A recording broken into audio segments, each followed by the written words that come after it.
guys, perkenalkan nama saya Nur Aziza. Saya dari kelas 11B SMA Negeri Tutulan.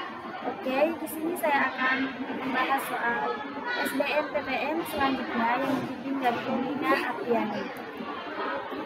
Soal yang pertama yaitu salah satu kekurangan atau kelemahan angka atau data pendapatan nasional Y adalah A. Tidak dapat menjelaskan distribusi pendapatan nasional di kalangan penduduk. B. Tidak dapat digunakan untuk menghitung laju pertumbuhan ekonomi. C. Tidak dapat menjelaskan kontribusi sektor-sektor politik di dalam perekonomian. D. Perkiraan atau perhitungannya sangat kasar sehingga hasil hitungannya tidak cermat. D. Perkiraan atau perhitungannya. E. Tidak dapat digunakan untuk perbandingan kemakmuran antar negara.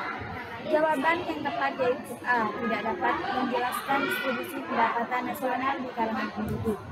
Pembahasannya yaitu berikut adalah kelemahan dalam perhitungan pendapatan nasional, yaitu adanya double counting atau perhitungan ganda yang menyebabkan jumlah nilai pendapatan nampak lebih besar dari yang sebenarnya.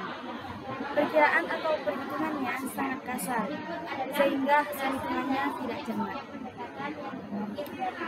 Oke, soal yang kedua yaitu agar angka GDP dialihkan menjadi angka GLP atau sebaliknya dibutuhkan data atau informasi mengenai A. Nilai cadangan devisa, B. Nilai ekspor dan nilai impor, C. Nilai nilai faktor produksi luar negeri, D. Kursi valuta asing terhadap mata uang dalam negeri, E. Nilai surplus atau defisit neraca pembayaran internasional. Jadi jawaban yang tepat adalah C. Pembahasannya adalah GNP adalah produk berupa barang dan jasa yang dihasilkan oleh penduduk suatu negara atau nasional selama 1 tahun, termasuk yang dihasilkan oleh warga negara tersebut yang dihasilkan di luar negeri. Contohnya seperti seseorang pria dari Indonesia yang menjual pakaian di Singapura. Hasilnya berupa barang dan jasanya termasuk dalam GNP. Berdasarkan rumusan tersebut, maka GDP bisa dialihkan menjadi angka GNP atau sebaliknya jika ada data mengenai pendapatan neto atau faktor luar negeri. Yang ketiga, soal yang ketiga ialah andaikan pendapatan nasional sebuah negara sebesar 400 juta, nilai depresiasinya 20 juta, pajak-pajak tak langsung 50 juta dan pajak-pajak langsung 40 juta, maka produk nasional bruto negara ini adalah sebesar A. 330 juta, B. 430 juta, C. 460 juta, D. 470 juta, E. 510 juta. Pembahasan jawabannya yaitu D. PNB sama dengan 400 juta plus 20 juta plus 50 juta. PNB sama dengan NP 470 juta. Oke, lanjut ke soal yang ketiga yaitu dalam menghitung pendapatan nasional Y dengan pendekatan pengeluaran dikenal penulisan Y sama dengan C plus 1 plus G atau plus XM berdasarkan rumusan ini.